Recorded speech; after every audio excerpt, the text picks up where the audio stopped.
كنت دايما فاكرة إن القصص عن الأرواح الشريرة والمنازل المسكونة مجرد خرافات، لحد ما اشتريت مرآة قديمة من سوق التحف. كان شكلها مميز بإطار ذهبي مزخرف، لكن كان فيها حاجة غريبة، كأنها بتلمع بطريقة مش طبيعية. أول ما شفتها حسيت بجاذبية غريبة ناحيتها. أول ليلة حطيت المرآة في غرفتي حسيت بشعور غريب، كأن في حد بيراقبني. ما اهتمتش وفكرت إن ده مجرد توتر. بس تاني ليلة الأمور بدأت تبقى غريبة بجد. كنت نايمة وفجأة صحيت على صوت همسات. بصيت حواليا ما لقيتش حد، لكن لما بصيت في المرآة شفت حاجة مش ممكن تكون حقيقية. شفت ظل أسود بيقرب مني جوه المرآة، وعيونه كانت بتلمع بلون أحمر. قلبي بدأ يدق بسرعة، وحاولت أقنع نفسي إن ده مجرد كابوس. في الليالي اللي بعد كده الظل الأسود بقى يظهر بشكل أوضح ويقرب أكتر. كنت كل ليلة بحاول أنام، لكن الهمسات المرعبة كانت بتصحيني. حسيت إن في حاجة بتشدني ناحية المرآة، وكل ما أحاول أبعد مش بقدر. كنت بسمع همسات بتقول انتي ملكي دلوقتي. الصوت كان بيزداد وضوح، وكل ليلة بيبقى أقرب.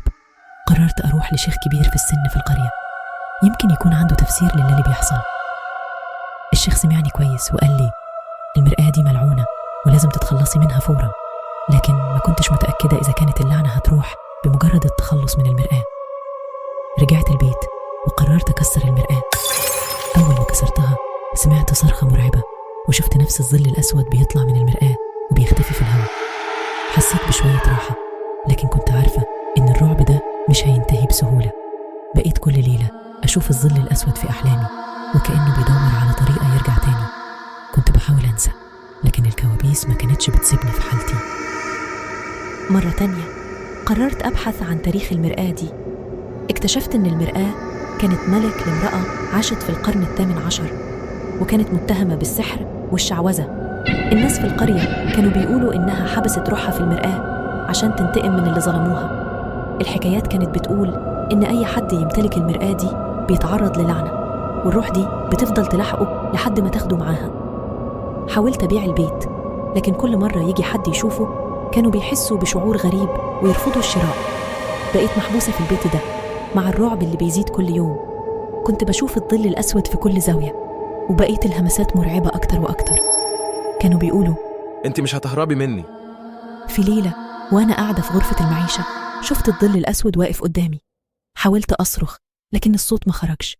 قال لي انتي ملكي دلوقتي ومش هتخرجي من هنا أبدا. صحيت من النوم وأنا مرعوبة، لكن اكتشفت إن اللي حصل مش مجرد حلم.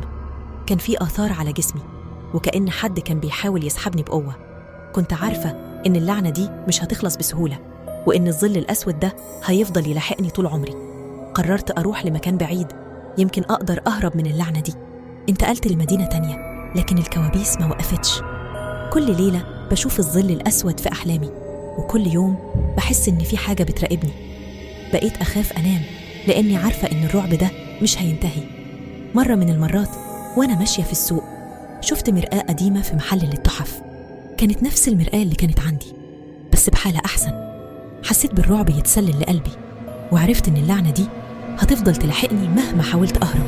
المراية دي مش مجرد قطعة أساس، دي بوابة للعالم المظلم، واللي يدخل في دايرتها مش بيقدر يخرج منها أبدا.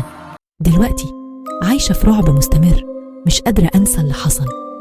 كل ما أشوف مرآة بحس إن الظل الأسود بيراقبني من وراها. عارفة إن الرعب ده مش هينتهي، وإن اللعنة دي هتفضل تلاحقني طول حياتي. خلي بالك من الحاجات القديمة اللي بتشتريها، لأن ممكن تكون وراها لعنة مخيفة، ولعنة المرآة القديمة دي مش هتنتهي أبدا. دي كانت حكايتي، وبتمنى تكون عبرة لكل اللي بيسمعها. الحاجات اللي بنفتكرها بسيطة ممكن تكون وراها أسرار مرعبة، ومش كل حاجة بنشوفها تبقى مجرد خرافات.